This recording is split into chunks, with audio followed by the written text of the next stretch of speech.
Informação semanal com Fátima Moreira. Olá, boa noite, seja bem-vindo ao primeiro Informação Semanal deste ano 2021. Aproveito para lhe desejar um feliz ano novo, acima de tudo com muita saúde e esperança. A Assembleia da República aprovou esta semana a renovação da Declaração do Estado de Emergência. A Assembleia da República aprovou esta quarta-feira a renovação da Declaração de Estado de Emergência na sequência da carta que o Presidente da República, Marcelo Rebelo de Sousa, endereçou ao Presidente da Assembleia da República, Eduardo Ferro Rodrigues, acompanhada do projeto de decreto presidencial. A renovação foi aprovada com os votos favoráveis dos grupos parlamentares do PS, do PST, do CDS-PP e do PAN e da deputada não inscrita Cristina Rodrigues. Votaram contra os grupos parlamentares do PCP e do PEV, dos deputados únicos representantes de Chega e da Iniciativa Liberal e da deputada não inscrita Joacine Catar Moreira. Já o grupo parlamentar do Bloco de Esquerda absteve-se. O Governo determinou que a partir desta sexta-feira é obrigatório o recolhimento domiciliário, bem como o teletrabalho, o encerramento de instalações e estabelecimentos e atividades culturais e de lazer. Tendo por base a reavaliação da situação epidemiológica no país, o Governo estabeleceu o dever geral de recolhimento domiciliário, exceto para um conjunto de deslocações autorizadas. O governante esclareceu que o comércio manter-se-á aberto, os cabeleireiros e barbearias, ginásios e pavilhões serão encerrados. Já as atividades de lazer serão mantidas, tendo o Primeiro-Ministro realçado que as competições da Liga Profissional e equiparadas irão prosseguir. Não nos procuremos distrair com exceções e fixemos-nos na regra. E a regra é simples. Cada um de nós deve ficar em casa. As exceções existem, porque não deixaremos de poder ir à mercearia fazer as compras que necessitamos, não deixaremos de poder ir trabalhar se tivermos que ir trabalhar, mas a regra é o essencial, é ficar em casa. É cada um de nós se recolher de forma a proteger os outros e a proteger-se a si próprio. Só assim teremos sucesso no combate à pandemia. As regras que repomos são essencialmente as mesmas que vigoraram entre março e abril, com uma exceção que se prende com o calendário democrático das eleições presidenciais no próximo dia 24 de janeiro e com a necessidade de não voltarmos a sacrificar a atual geração de estudantes e, por isso, iremos manter em pleno funcionamento todos os estabelecimentos educativos como têm estado a funcionar até agora. Sei que é um tema que divide a comunidade científica, mas que une a comunidade educativa. E depois de ouvir os representantes das famílias, dos diretores de escolas, dos profissionais e, sobretudo, depois de avaliarmos bem as consequências irrecuperáveis para o processo educativo que a interrupção letiva das atividades presenciais tiveram o ano passado, não podemos voltar a repetir este ano a mesma regra e, por isso, com as cautelas que tornaram a escola segura, vamos manter a escola em funcionamento. E esta é verdadeiramente a única nova e relevante exceção. O Presidente da República esclareceu que a contenção e inversão da pandemia é urgente.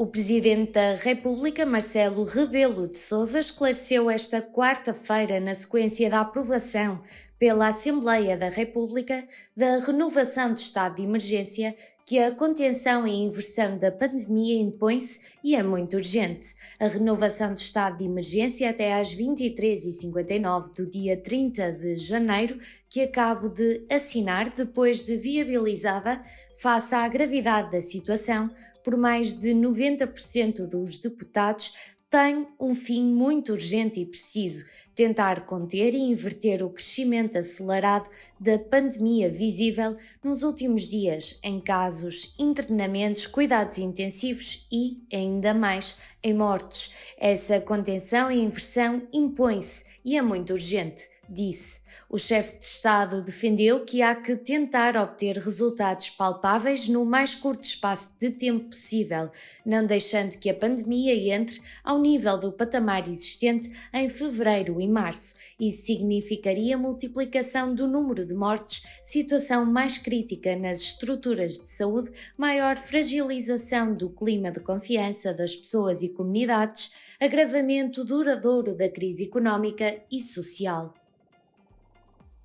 Um investigador do Instituto Nacional de Saúde, Dr. Ricardo Jorge, diz que com o encerramento das escolas, maior será a redução do índice de transmissão do vírus. O investigador Baltazar Nunes, do Instituto Nacional de Saúde, Ricardo Jorge, considerou esta terça-feira na reunião do Infarmed que decorreu em Lisboa para avaliar a atual situação epidemiológica do país que com as escolas fechadas maior será a redução do índice de transmissão da doença, admitindo, no entanto, que o confinamento com escolas abertas faz descer o RT para valores abaixo de 1.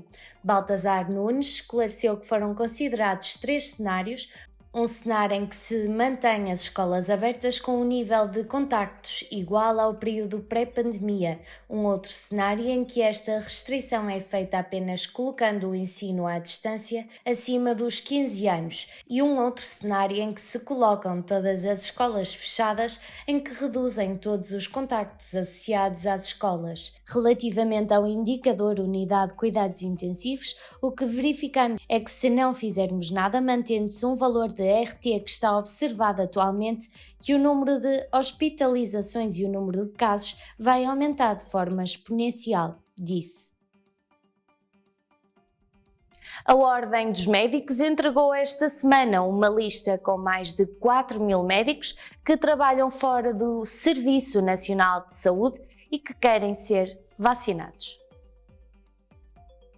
A Ordem dos Médicos entregou ao Ministério uma lista de mais de 4.000 médicos que trabalham fora do SNS e que querem ser vacinados. A Ordem dos Médicos esclarece em comunicado que se encontra publicado no site oficial da instituição, que enviou no dia 8 deste mês à tutela uma primeira lista de mais de 4.000 médicos que trabalham fora do Serviço Nacional de Saúde e que, até ao momento, não receberam qualquer informação sobre a vacinação contra a Covid-19 e pretendem ser imunizados. Citando o bastonário da Ordem dos Médicos, Miguel Guimarães, a instituição declara ter recebido diversos contactos de médicos que trabalham fora do Serviço Nacional de Saúde e que não dispõem de informação sobre quando serão vacinados contra a Covid-19. Os idosos residentes em lares vão poder exercer o direito de voto antecipadamente. O ministro da Administração Interna, Eduardo Cabrita, esclareceu no âmbito da apresentação das medidas para a segurança da eleição presidencial, cujo escrutínio está agendado para dia 24 de janeiro, que os idosos vão poder exercer o seu direito de voto antecipadamente. Segundo a página oficial do Governo, estão a ser agilizados todos os procedimentos para que, no atual quadro de surto pandémico, os idosos que estão em estruturas residenciais possam ser equiparados às pessoas que se encontram em isolamento profilático. De acordo com o Governo, o processo que irá permitir que os idosos exerçam o seu direito de voto irá contra o apoio das autarquias através de equipas organizadas, em articulação com a administração eleitoral e as forças de segurança. A Associação de Hotelaria, Restauração e Similares de Portugal defende que takeaway, delivery e drive-thru devem ser permitidos neste novo confinamento. A Associação da Hotelaria, Restauração e Similares de Portugal defende em nota enviada ao Novo Canal que o funcionamento em takeaway, delivery e drive-thru devem ser permitidos em novo confinamento. A ARES apela ao Governo que faça um novo confinamento e ao encerramento dos estabelecimentos de restauração e similares ao público, seja permitido, tal como tem sido veiculado, o respectivo funcionamento em regime de delivery, entregas ao domicílio e takeaway, neste último se incluindo a permissão de funcionamento em regime de drive-thru, modalidade em que os clientes se mantêm nas suas viaturas sem possibilidade de ajuntamento e logo reduzindo qualquer risco de contágio, refere. A associação avança ainda que o alojamento e restauração devem ser elegíveis no novo Programa de Apoio à Produção Nacional.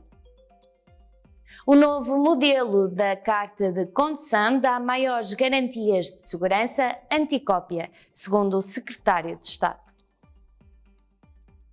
O secretário de Estado das Infraestruturas, Jorge Delgado, afirmou esta segunda-feira na apresentação do novo modelo da Carta de Condução que o novo registro dá maiores garantias de segurança anticópia, constituindo o ponto de partida para a transição do mundo físico para o mundo digital. O governante, falando do novo modelo apresentado em Lisboa, realçou que a Carta de Condução é um dos documentos mais importantes que trazemos nas nossas carteiras. Ao longo dos anos ela foi sofrendo alterações e foi-se adaptando aos novos tempos. Todos se lembram do papel cor-de-rosa de que era feita a primeira carta que tiveram. A maioria de nós já tem hoje a carta moderna em cartão plastificado com fotografia digital, assinatura digital e devidamente harmonizada com as normas europeias, disse, sustentando que com a apresentação do novo modelo o país dá um salto na evolução digital. E entraram em vigor esta semana os descontos nas portagens do interior. Entraram esta segunda-feira em vigor os novos descontos nas portagens nas Eixo-Scut e autoestradas do interior. Segundo o Governo, passageiros particulares frequentes e veículos de transporte coletivo de passageiros têm direito a novos descontos, enquanto veículos de transporte de mercadorias veem aumentados os descontos já existentes. Segundo a página oficial do Governo, os 3 modelos de descontos aprovados pelo Governo abrangem veículos de classe 1 e 2 a partir do 8º dia de utilização no mesmo mês, redução de 25% em cada passagem na mesma via. De acordo com a mesma fonte, o objetivo destes descontos é o de beneficiar utilizadores frequentes, ou seja, quem vive e trabalha no interior do país. Para veículos de classe 2, 3 e 4 afetos ao transporte de mercadorias, os descontos já existentes aumentam para 35% durante o dia e 55% durante a noite. O desconto de 55% abrange igualmente fins de semana e feriados, acrescenta o site do Governo. A Comunidade Intermunicipal do Tâmega Sousa dá mais um passo na redução dos passos dos transportes públicos. A Comunidade Intermunicipal do Tâmega Sousa está a desenvolver um plano de redução no preço dos passos nos transportes públicos. O presidente da CIM Tâmega Sousa e também autarca de Castelo de Paiva esclarece na sua publicação oficial do Facebook que até 2020 o utilizador do passe pagava 40 € por mês para ir para o Grande Porto, independente do número de viagens utilizadas. Uma redução de cerca de 100 € por mês relativamente ao que pagava anteriormente, faltando integrar os transportes do Grande Porto para o processo ficar concluído. Finalmente, este mês está a ser preparada a integração deste sistema com o andante do Grande Porto por mais 10 € por mês. Ou seja, e como exemplo, por 50 euros por mês, um paivense pode ir de autocarro, comboio ou metro até ao Porto todos os dias. Acrescentou, salientando que esta é uma medida muito importante e que tem um apoio expressivo do Governo através do Fundo Ambiental e é comparticipada por cada município em 20%. Andar de transporte público é uma grande e importante aposta. Foi anunciado esta semana que os centros de interpretação do românico encerrarão temporariamente.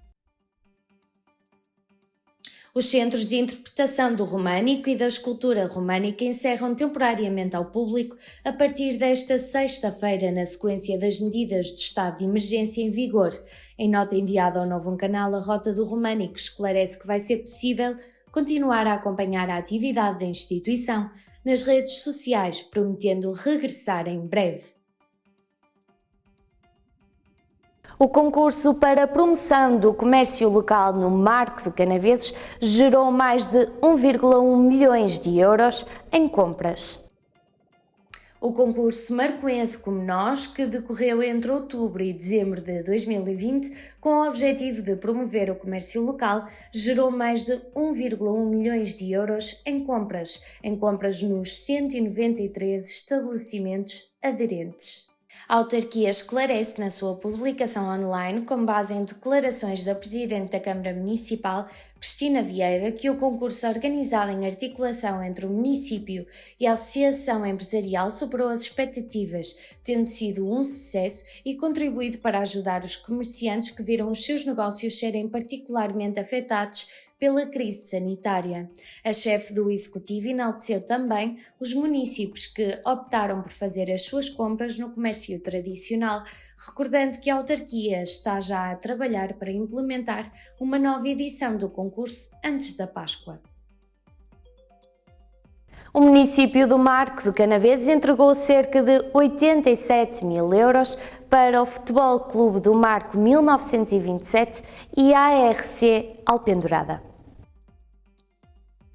A Câmara Municipal do Marco de Canaveses aprovou a celebração de contratos-programa do apoio ao desenvolvimento desportivo com os emblemas Marco 09, Futebol Clube do Marco de 1927 e a ARC Alpendurada.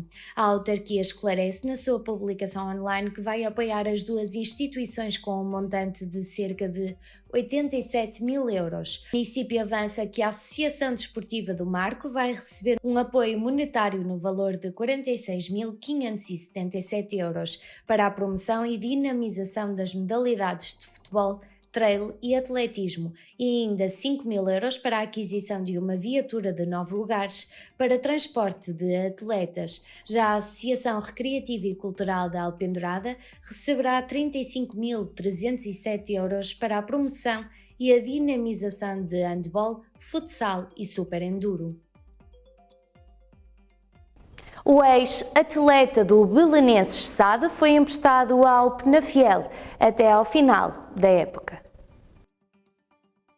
O ex-atleta do Belenenses Sade, Rubinho, foi emprestado ao Futebol Clube de Penafiel, formação que milita na 2ª Liga, até ao final da época. Segundo fonte do emblema rubro-negro, o jogador fez vários jogos pela equipa principal da formação de Belém, alinhou pela formação de Sub-23 e na equipa B, antes de ingressar na equipa orientada por Pedro Ribeiro. Rubinho militou enquanto iniciado no Sporting, foi júnior no Sporting Clube Linda a Velha e Académica. Banhado pelas paisagens fantásticas e idílicas de Sinfãs e junto à barragem de Carrapatelo, é onde se situa o Parque de Campismo e Caravanismo de Mourilhe. Cecília Bessa veio ao Novo Canal dar a conhecer este projeto. O Parque de Campismo, embora esteja aberto desde dia 15 de agosto, foi inaugurado no dia 13 de setembro. Por isso tem 2 ou 3 meses de atividade. É ainda um bebê. É um parque que está situado numa zona privilegiada do Douro, junto à barragem de Carrapatelo, com todo o cenário idílico do Rio Douro, com alguns ribeiros, nomeadamente o Ribeiro Sampaio, o Rio Estança, também dentro do concelho de Sinfãs, e que proporciona aos nossos clientes que possam desbravar ali à volta todo o meio envolvente. O próprio parque em si distingue-se de outros parques de campismo do país. Tem spa, tem piscina, tem um restaurante, tem ginásio, tem bangalôs, espaço para tendas, espaço para caravanas e depois desenvolvemos também uma série de atividades dentro do parque. O município de Paredes festejou esta semana o bicentenário nascimento de José Guilherme Pacheco, uma figura importantíssima para a cidade. A figura do José Guilherme Pacheco, portanto, o grande desenvolvimento que deu a Paredes, temos que lembrar que a passagem do comboio por Paredes, já na altura que se deve realmente ao impulso que ele deu nessa onda de liberalismo que houve em Portugal, e portanto fazia sentido na celebração dos 200 anos do José Guilherme Pacheco, e numa altura em que nós próprios estamos a definir a Agenda 2030 da Câmara Municipal de Paredes, o que é que nós entendemos que será o futuro de Paredes nos próximos anos, fazia sentido invocar uma figura que nos marcou tanto no passado, aproveitar esta altura para pensar também o presente e o futuro do Concelho de Paredes. Certamente com o confinamento que vamos agora ultrapassar, muitas das iniciativas já não poderão ser feitas nos moldes em que foram pensadas. De qualquer forma, o grande objetivo é justamente homenagear da melhor forma possível esta figura, e envolvendo todos os meios de comunicação social, e tendo em conta que ele também foi fundador do Jornal de Notícias, faz todo sentido também termos todos os meios de comunicação social associados a esta grande divulgação da obra deste homem.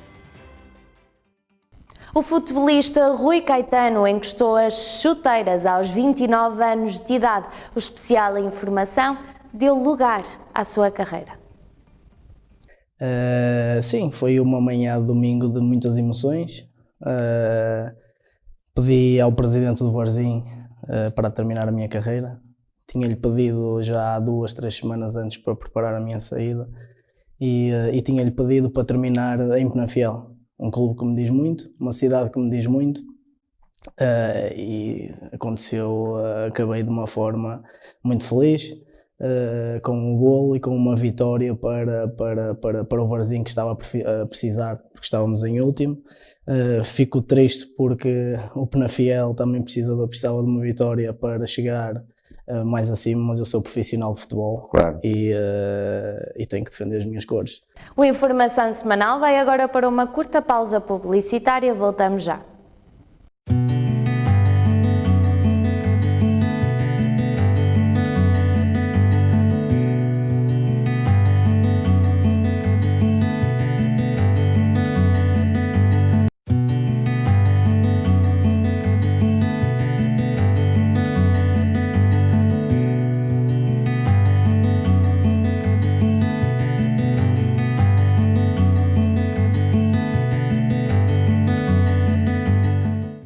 E neste primeiro Informação Semanal do ano 2021, contamos já com a presença do nosso habitual comentador, Pedro Marques Pimenta. Boa noite, Pedro. Boa noite, Fátima. Bem-vindo novamente e um feliz ano para ti. Muito obrigado. São os meus votos também para ti e para toda a equipa do Novo Canal e para os portugueses em geral. Que seja um ano com muita saúde, acima de tudo, e que depois tudo o resto que possa vir por acréscimo, nomeadamente todas as realizações pessoais, profissionais que possamos ter. Portanto, tudo bom para todos e em especial também aqui para vocês. Muito obrigada, Pedro. Começamos precisamente, estamos em pleno confinamento e estamos a poucos passos das eleições presidenciais, e é esse o primeiro tema que nos trazes cá hoje. Sim, exatamente. Começo por falar da questão das eleições presidenciais, porque assistimos pela primeira vez na história a um conjunto alargado de debates. Nunca se fez tantos debates como se fez desta vez. E num tempo de pandemia, acho que faz todo o sentido esclarecer as pessoas e, no fundo, a comunicação social ter este cuidado de debater com todos os candidatos e dar voz a todos. Eu queria começar por dizer que foram debates bastante interessantes. Alguns deles não tão interessantes, como se percebeu. A postura de um certo candidato nem sempre foi a mais correta. Já agora, qual foi o teu top 3? O meu top 3, eu começaria por destacar naturalmente o Marcelo, o João Ferreira E depois também, embora não sendo da minha linha, da minha política, acho que o Maia acabou por estar muito bem, mas o meu top 3 seria para a Ana Gomes. Portanto, Marcelo, João Ferreira e Ana Gomes seriam estes o meu top 3. Em sentido inverso, queria dar também aqui um destaque negativo, porque é uma candidata que eu até confesso que aprecio e que há 5 anos fez uma campanha extraordinária, que teve também uma votação muito boa. Marisa Matias. Exatamente, Marisa Matias. Acho que não soube estar à altura, acho que não teve a estaleca nos debates, pelo menos a que eu tive a oportunidade de assistir. Ela é uma candidata forte, acho que tem um carisma extraordinário, é alguém que comunica muito bem e há 5 anos fez uma campanha muito, muito boa mesmo. E para além disso, tem aqui uma parte também muito próxima com os jovens votam muito em Marisa Matias, mas eu acho que desta vez, se calhar, pela questão do painel televisivo, o espaço dela ficou um bocadinho mais reduzido para aquilo que ela costuma ser, que é alguém acutilante, alguém que consegue defender muito bem as suas ideias. E, por exemplo, ela em campanhas de rua, faz campanhas de ruas muito boas. E campanhas essas que este ano também foram condicionadas. Portanto, ela também aqui desta forma, se calhar, saiu penalizada. Mas o que é certo é que ela há 5 anos também nos debates que assisti esteve bem. Desta vez, pronto, por algum motivo, pode ter estado menos bem. Mas o meu top 3 seria então para o Marcelo, porque consegue aqui, mesmo sendo atacado, consegue defender-se muito bem. Eu assisti também com particular interesse ao debate dele com o André Ventura, porque conseguiu desconstruir por completo aquilo que é a direita e a extrema-direita, da direita, como disse o Marcelo, da direita social, da direita moderada, da social-democracia, e o João Ferreira, porque mesmo sendo alguém de uma esquerda mais radical, uma esquerda com as suas ideologias muito próprias, deu também uma parte muito social, deu também aqui, passou aqui uma mensagem e uma imagem muito positiva daquilo que é o candidato João Ferreira, e acho que sinceramente até conseguiu aumentar aqui a sua expressão no sentido de voto. Deu para ver até nas últimas sondagens que têm saído, em que ele cresceu claramente. E para a Ana Gomes, porque sabendo nós, ou as sondagens tudo indicam que será a número 2, vamos ver, não é? Porque as sondagens valem o que valem, mas que também conseguiu estar muito bem nos debates que eu presenciei e pronto, dentro daquilo que é também o seu registro, confesso que nem sempre concordo com ela, embora vá ao encontro de muito daquilo que é o seu pensamento e os seus ideais. Noutros confesso que já não me identifico tanto, mas acho que esteve também muito bem, particularmente bem. E mais uma vez com o André Ventura conseguiu também fazer um debate muito bom. Ao contrário do João Ferreira, que apesar de eu achar que esteve muito bem, por exemplo, com o Marcelo Rebelo de Sousa, com o André Ventura, acho que foi se calhar dos piores debates que pudemos assistir, aquilo que parecia, quando eu falei aqui do Trump e do Biden, o debate entre eles, muito por culpa de André Ventura, aquilo foi um bocadinho mau, foi um bocadinho pesado. E pronto, destacaria se calhar.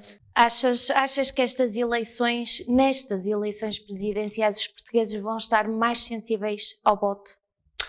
Olha, Fátima, pois, infelizmente acho que vai passar-se precisamente o contrário. Acho que dada esta questão da pandemia, muitos por receio, outros também se calhar chateados porque percebeu-se aqui que havia uma grande parte dos portugueses que até preferiam que esta votação tivesse sido adiada, e eu acho que isto vai fazer com que a abstenção suba.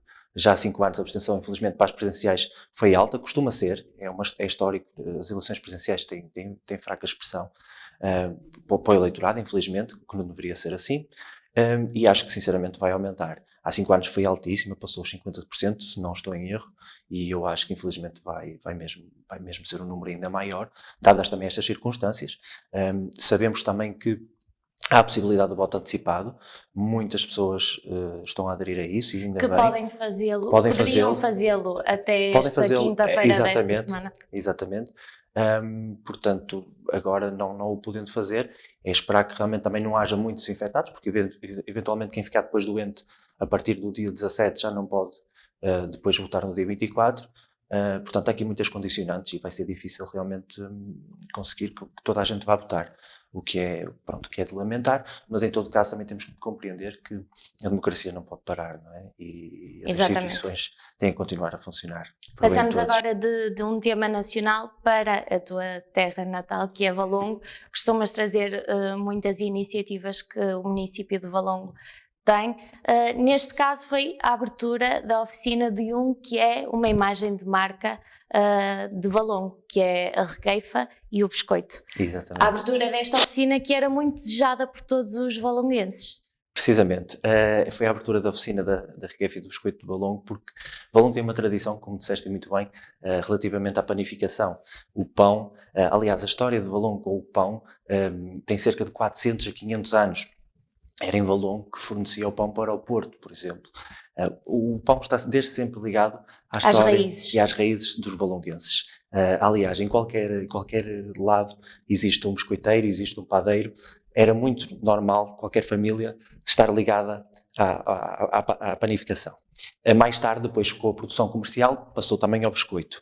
Mas esta história é de facto riquíssima e a história merece ser lembrada, porque só é possível também termos um futuro quando conseguimos também saber aquilo que são as nossas histórias.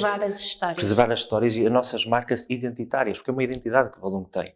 E é com muito orgulho, sinceramente, que eu vejo aquele edifício que estava abandonado, estar neste momento um edifício belíssimo, com exposições em 3D, com toda a questão da panificação, com toda a história ali associada. E é possível também as pessoas que visitam esta oficina poderem fabricar essa é uma das partes, exatamente, essa é também uma das partes giras. Há aqui muita interatividade, também. Há muito dinamismo e conseguem envolver os visitantes em toda esta história. Bem, até pela questão da intergeracionalidade, não é? Porque todas as pessoas podem lá ir, dos mais velhos aos mais novos, e toda essa componente, até essa componente prática, é atrativa para todos. E eu convido toda a gente que possa, não agora nesta fase, infelizmente, a visitar. A visita atualmente são gratuitas.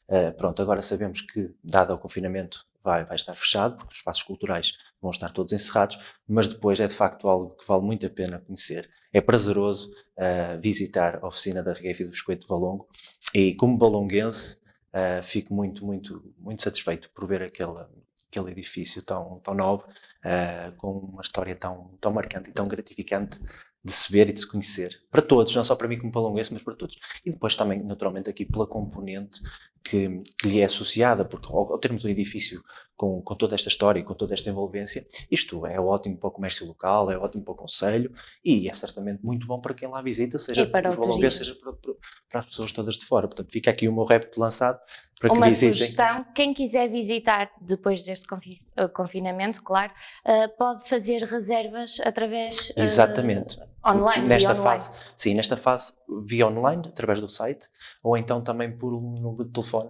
que está acessível quer no site do município, quer também depois no site da oficina da regueifa e do biscoito. Muito bem, outra das iniciativas que queres dar ênfase aqui no Informação Semanal foi que Valongo transformou máquinas de lavar roupa em abrigos para gatos. É uma iniciativa que está a ter um ênfase enorme e que tu queres falar aqui hoje também. Exatamente. E é porque eu acho que é uma iniciativa que também tem aqui uma componente muito forte social também, porque sabemos que os animais muitas das vezes e hoje em dia são abandonados. E cada vez mais nas cidades grandes.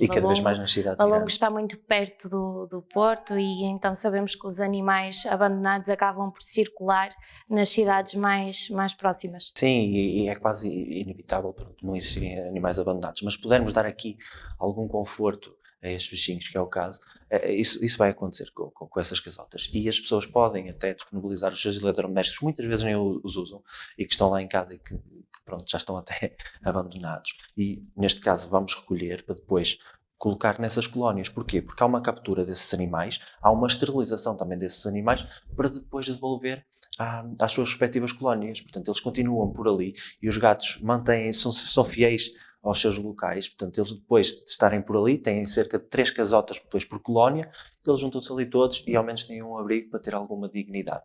Depois também sabemos que as pessoas e a comunidade local também anda sempre por ali a alimentar esses animais.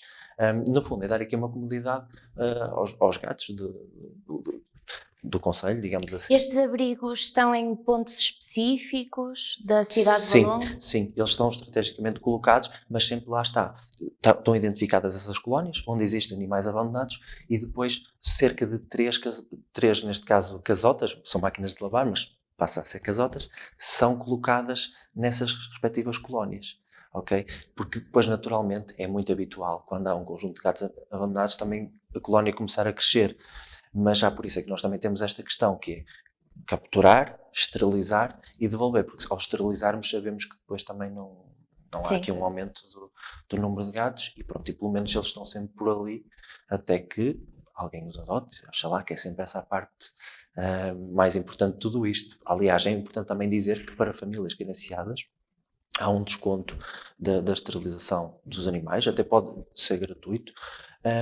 E há aqui outra questão, que é quem adotar um animal não tem qualquer custo depois com os processos do microchip, com o processo da esterilização desse animal. Muito bem, Tudo basta isto, dirigirem-se à Câmara Municipal. Neste caso, sim, ao nosso centro veterinário municipal, Muito bem. que é nas oficinas, pertence à Câmara. E esta é uma iniciativa que permite também ajudar o meio ambiente, porque estamos a reutilizar uma coisa que não iria voltar a ser utilizada. Exatamente. Se bem que Valongo também já tem este processo, que é a recolha dos monstros. Nós já fazemos a recolha dos monstros gratuitas. Portanto, aqui é, no fundo, reaproveitar essas recolhas que nós fazemos. Muito bem, Pedro. Começamos por falar e acabamos por tocar aqui no confinamento, mas também queres abordar este tema numa forma mais... Sim, numa forma muito geral e assim também muito breve. Pronto, no fundo o que eu queria dizer basicamente é que vamos agora entrar num confinamento que eu confesso que achava que já não seria necessário. Julgo que inclusive já tínhamos falado disso aqui numa entrevista, que acharia se calhar quase impossível voltar a haver um confinamento porque é extremamente complicado. Mas os dados são... Exatamente, é extremamente complicado do ponto de vista económico e social, sabemos todos. Todos sabem, infelizmente o Governo também não quereria isto. Agora os dados são assustadores, não há como fugir, não há como... E a verdade é que os dados, os números estão a aumentar e a um passo muito mais acelerado do que a própria vacinação em Portugal. Também. E sabemos que os dados neste momento são altíssimos, os números são o que são, e só há esta forma agora de conter de alguma forma esses números, é com este confinamento. A vacinação de facto já iniciou, mas leva o seu tempo. Como tivemos a oportunidade de falar na última entrevista, a vacinação só está prevista a começar a ter aqui surtir algum efeito a partir da terceira fase, e ela só ocorrerá depois quando o processo estiver todo finalizado ali a partir de setembro ou outubro. Portanto, só para o final de 2021 é que vamos ter aqui se calhar um retomar a normalidade. Até foi o epidemiologista que na altura falei, e julgo que César, confesso que já não me recordo do outro nome, sei que era César, em que falava precisamente disso, numa entrevista ao público. E por isso, dado os números atuais, dado o processo de vacinação demorar tanto tempo, é inevitável não voltarmos a confinar.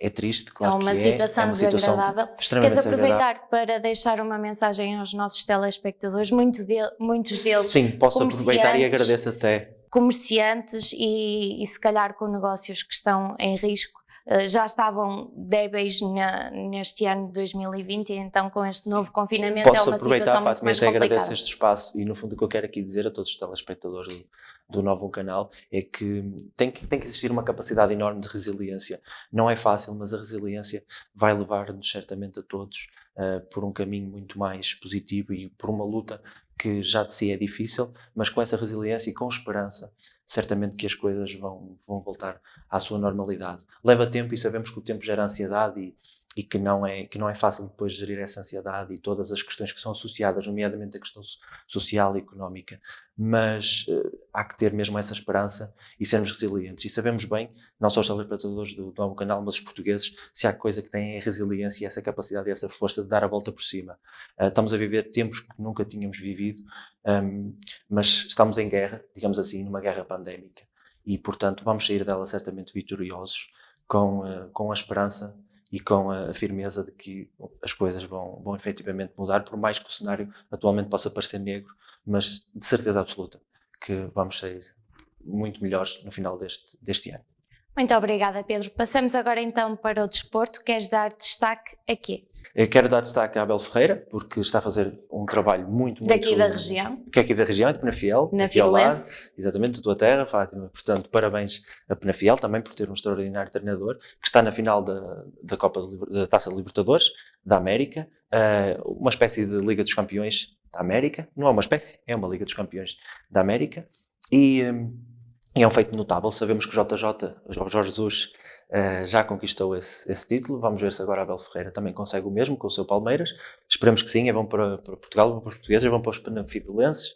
E também destaque para, peço desculpa, tenho que recorrer aqui à cábula, destaque para Frederico Silva, que é um tenista português, que vai estar no Grand Slam do Open da Austrália, juntamente com João Sousa e Pedro Sousa, mas estes com entrada direta, e é pela primeira vez na história do Grand Slam que teremos 3 tenistas portugueses num Grand Slam do ténis. Portanto, é um feito notável para o ténis e para Portugal. Muito bem, e aproveitamos este confinamento para recolher também as sugestões que o nosso Pedro nos traz. Exatamente, como já é habitual. Que são quais? Desta vez eu destacaria aqui o livro do Barack Obama, Uma Terra Prometida. É uma biografia que é extensa, é bastante extensa, mas que vale muito a pena de ler, sobretudo para quem gosta do Barack Obama. E depois, uma série que está na Netflix, que estreou recentemente, mas está a ter muito sucesso, é um romance que chama-se Bridgerton. É uma série fabulosa, que eu recomendo. Por acaso estou a vivamente. acompanhar e recomendo também. Pronto, ótimo. Já são aqui 2 recomendações da nossa parte e acho que sai reforçado para os telespectadores no Bom Canal esta recomendação, porque a série está mesmo muito, muito, muito boa. E pronto, nestes tempos de confinamento, acho que são aqui 2 bons motivos para passar umas horas mais agradáveis, quer com o livro ou quer com esta série. Muito obrigada, Pedro, mais uma vez pela tua presença aqui no Informação Semanal, o primeiro Informação Semanal deste ano 2021. Quanto a mim, resta-me desejar-lhe uma boa noite e espero por si sempre desse lado.